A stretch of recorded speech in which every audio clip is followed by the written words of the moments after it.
Welcome to the channel. Today I'm going to show you how to add funny clips to YouTube videos. This is very simple. First thing you can do is you can go to the YouTube and search for any funny videos from your particular choose, and you can just copy the link. Then you can go to your Chrome. Then you can just go to the save from net. Okay, from here you can easily download that particular funny clip. Again, you can use funny GIF. This is very easy way. There is a website named gfer.com. You can search any GIF, like there are so many GIF. Okay, you can just click on the three dot button and you can just download the GIF. After that, you have to install CapCut application from Play Store. You have to just search for CapCut. Okay, here it is.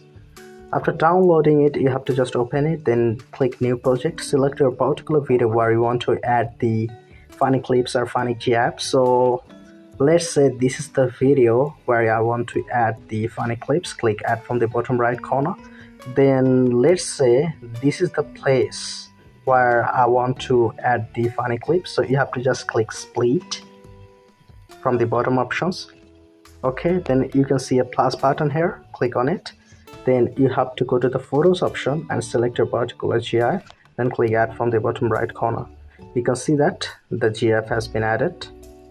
Okay, so this is how easily you can add funny clips to your YouTube videos. So if this tutorial helped you, like this video and don't forget to subscribe to my channel. See you in the next one.